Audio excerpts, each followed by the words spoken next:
उत्तर प्रदेश में नई शिक्षक भर्ती के लिए रिक्त पदों का ब्यौरा जुटाने के क्रम में अधियाचन मांगे गए हैं।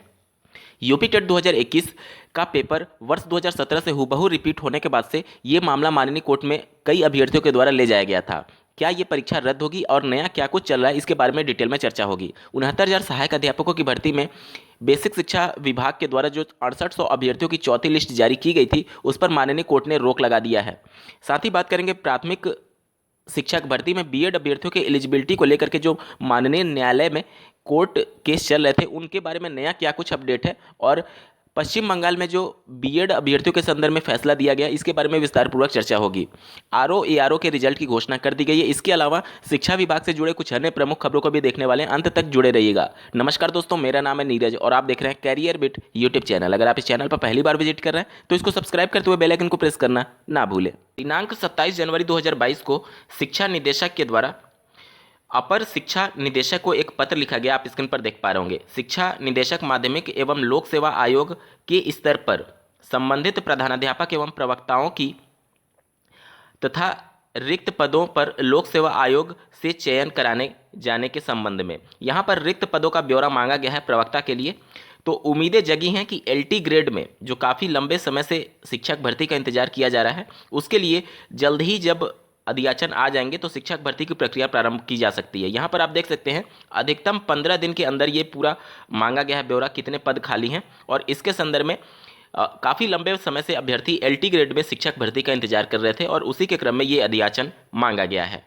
यूपी टेट 2021 के पेपर में वर्ष 2017 का हूबहू पेपर रिपीट होने के बाद से बहुत से अभ्यर्थियों ने इस मामले को माननीय कोर्ट में चैलेंज किया था, जहां पर माननीय लखनऊ खंडपीठ में पहले ही याचिका दायर हो चुकी है और माननीय इलाहाबाद हाईकोर्ट में भी अभ्यर्थियों के द्वारा एक और याचिका दायर करने पर विचार किया जा रहा है। सबसे बड़ा सवाल ये बना हुआ है कि क्या ये परीक्षा रद्द होगी। देखिए, जितना लेट होता जाएगा यूपी टेट के इस मामले में, उतनी संभावनाएं कम होती जाएंगी। आप लोग देखे होंगे वर्ष 2019 में विवादित प्रश्नों का मामला अभी तक कोर्ट में चल रहा है। क्यों? क्योंकि जब चीज़ें पुरानी होने लगती हैं तो कोई खास इंटरेस्ट नहीं बच जाता है। अभी देखिए, अगर तुरंत सुनवाई हो गई रहती तो इसमें मामला अभी विचाराधीन हो सकता था, क्योंकि अब चूंकि आंसर की भी जारी हो चुकी है और रिवाइज्ड आंसर की आपत्तियां भी ली जा रही हैं और रिवाइज्ड आंसर की और रिजल्ट भी जारी कर दिया जाएगा। तो अगर रिजल्ट जारी करने से पहले कोई फैसला आ गया तब तो ठीक है, अन्यथा की कंडीशन में उम्मीदें कम बचेंगी पेपर रद्द कराने के संदर्भ में। बात करेंगे 69,000 सहायक अध्यापकों की भर्ती में माननीय कोर्ट ने जो चौथी लिस्ट जारी की गई थी 6800 अभ्यर्थियों की, उस पर रोक लगा दिया। आप स्क्रीन पर आर्टिकल देख पा रहे होंगे, यूपी में 6800 शिक्षकों की नियुक्ति पर रोक। माननीय कोर्ट के फैसले को अगर आप लाइन बाय लाइन समझना चाहते हैं तो इस वीडियो के डिस्क्रिप्शन में एक डेडिकेटेड वीडियो का लिंक मैं दे रहा हूं, जिसको आप देखिए। माननीय कोर्ट ने क्या कुछ प्रदेश सरकार को निर्देशित किया है और किस प्रकार से रोक लगाई गई है और किस प्रकार से पहले के अभ्यर्थी जो गलत तरीके से चयनित हो चुके हैं उन पर खतरा मंडराने लगा है, सब कुछ मैंने डिस्कस कर रखा है। आप इस वीडियो के डिस्क्रिप्शन में दिए गए वीडियो पर जरूर क्लिक करिएगा। 69,000 शिक्षक भर्ती में अतिरिक्त पद नहीं जोड़े जा सकते, माननीय हाईकोर्ट ने यह टिप्पणी किया है। साथ ही यहाँ पर सरकार ने एक हलफनामा देकर माननीय कोर्ट को यह भी अवगत कराया कि सामान्य श्रेणी से ज़्यादा अंक पाने वाले आरक्षित वर्ग के अभ्यर्थी बाहर रह गए हैं। आप स्क्रीन पर देख सकते हैं, तो ये सीधे तौर पर घोटाला ही है।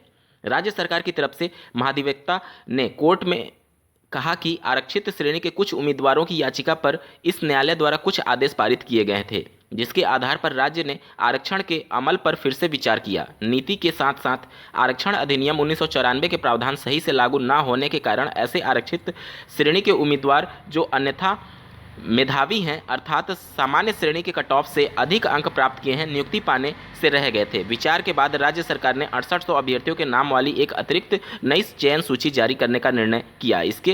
इसमें आरक्षित श्रेणी के वे अभ्यर्थी जिन्होंने आरक्षित श्रेणी के कट ऑफ से अधिक अंक प्राप्त किए हैं, चूंकि यह इस न्यायालय द्वारा पारित आदेशों के परिणाम में किया गया है, इसलिए इस स्तर पर कोर्ट को मामले में हस्तक्षेप नहीं करना चाहिए। अब माननीय कोर्ट ने ये पूछा है कि जो पहले से अभ्यर्थी चयनित हो चुके हैं, आप उनके संबंध में क्या फैसला लिए हैं। तो यहाँ पर प्रदेश सरकार के वकील के द्वारा कोई भी जवाब नहीं दिया गया। तो माननीय कोर्ट ने तीखी टिप्पणी ये किया कि 6800 जो पहले गलत तरीके से चयनित हो चुके हैं, क्या ये संभव है कि एक ही पोस्ट पर 2 अभ्यर्थी पढ़ाएं और एक ही पोस्ट के लिए 2 अभ्यर्थी सैलरी लें। माननीय कोर्ट ने उनको भी नोटिस जारी किया है और 6800 अभ्यर्थी जो चयनित हो रहे हैं उनको भी नोटिस जारी किया है। अब दोनों को माननीय कोर्ट में अपना पक्ष रखने के लिए बुलाया गया है। निश्चित तौर पर जो पहले से गलत तरीके से चयनित अभ्यर्थी हो चुके हैं उन पर गाज गिर सकती है। अब देखना होगा कि 18 फरवरी 2022 को जब इस केस की अगली सुनवाई होगी तो किस प्रकार से मामले को हैंडल किया जाता है प्रदेश सरकार के द्वारा, क्योंकि अब जो गलत तरीके से चयनित हुए हैं और जो नई लिस्ट जारी हुई है, दोनों अभ्यर्थी एक दूसरे के आमने सामने हैं और प्रदेश सरकार को ही डिसीजन लेना है कि इसमें अंतरिम रूप से क्या किया जाएगा, क्योंकि माननीय कोर्ट ने साफ शब्दों में कह दिया है कि ये प्रदेश सरकार की जिम्मेदारी है कि वह इस मामले को किस प्रकार से हैंडल करते हैं। लेकिन 69,000 सहायक अध्यापकों की भर्ती में एक नया पद नहीं जोड़ा जा सकता, पहले ही माननीय कोर्ट ने स्पष्ट कर दिया है। ये सबक है उन अभ्यर्थियों के लिए जो लगातार 22,000 शिक्षक भर्ती में पद जोड़ने की मांग कर रहे हैं या फिर संपूर्ण समायोजन की मांग कर रहे हैं, क्योंकि एक भी नया पद जोड़ा जाता है तो उसमें नए बीएड बीटीसी कंप्लीट कर चुके अभ्यर्थियों का भी हक है। 1,37,000 शिक्षा मित्रों का जब समायोजन रद्द किया गया था तो उसमें एक प्रमुख बिंदु माननीय सुप्रीम कोर्ट ने यह भी टिप्पणी किया था कि इन पदों पर ओपन कंपटीशन के माध्यम से भर्तियां होनी चाहिए। वही मामला यहां पर भी फंस रहा है। 6800 आप नई सीटें तो जोड़ दे रहे हैं, लेकिन इससे उन अभ्यर्थियों के अधिकारों का हनन हो रहा है जो कि ओपन कंपटीशन के माध्यम से इस शिक्षक भर्ती का हिस्सा हो सकते थे। प्राथमिक शिक्षक भर्ती में बीएड अभ्यर्थियों के एलिजिबिलिटी मामले को लेकर के जिस प्रकार से माननीय कोर्ट में याचिकाएं चल रही हैं, जैसा कि आपको ज्ञात होगा पश्चिम बंगाल में भी एक याचिका चल रही थी जिसमें बीएड अभ्यर्थियों की जीत हुई थी, लेकिन वो मामला ही अलग था। मामला ये था कि वहाँ पर एक शिक्षक भर्ती हुई थी जिसमें बीएड और बीटीसी दोनों को चयनित करके नियुक्तियां दे दी गई थी, लेकिन कुछ सीटें रिक्त रह गई थी जिस पर योग्य अभ्यर्थी नहीं मिले थे। अब उसके बाद से जब माननीय जोधपुर हाईकोर्ट के द्वारा जो फैसला दिया गया था उसको आधार बनाते हुए वहाँ के जो डीएलएड अभ्यर्थी थे उन्होंने माननीय कोर्ट का दरवाजा खटखटाया कि माननीय जोधपुर हाईकोर्ट ने ये फैसला दिया है कि समायोजन जो 28 जून 2018 का गजट था जिसके सापेक्ष बीएड अभ्यर्थियों को प्राथमिक शिक्षक भर्ती में एलिजिबल माना जा रहा था, उसको माननीय जोधपुर हाईकोर्ट ने कैंसिल कर दिया। इस वजह से जो सीटें रिक्त रह गई हैं उस पर सिर्फ डीएलएड अभ्यर्थियों को ही नियुक्ति दी जाए, इस प्रकार का कोई ऑर्डर दे दीजिए, जिस पर माननीय कोर्ट ने स्पष्ट शब्दों में मना कर दिया, क्योंकि एक ही भर्ती में दो नियम नहीं हो सकते हैं। सोशल मीडिया साइट्स पर भ्रामक खबरें चल रही हैं कि पश्चिम बंगाल से बीएड अभ्यर्थियों के फेवर में फैसला आया। एक्चुअली वो केस ही अलग था।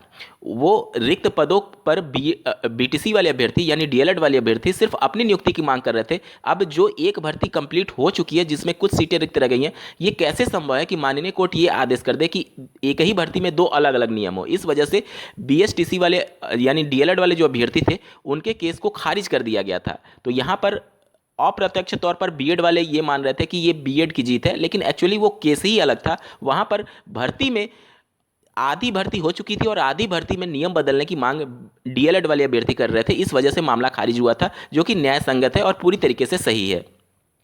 और बात करेंगे बिहार में भी इसी प्रकार का मामला चल रहा था, उसमें अभी अंतरिम रूप से कोई भी फैसला नहीं दिया गया है। और जैसा कि आपको ज्ञात होगा माननीय सुप्रीम कोर्ट में ये मामला जा चुका है और सुप्रीम कोर्ट में ये मामला फरवरी में ही सुनवाई होना प्रस्तावित है।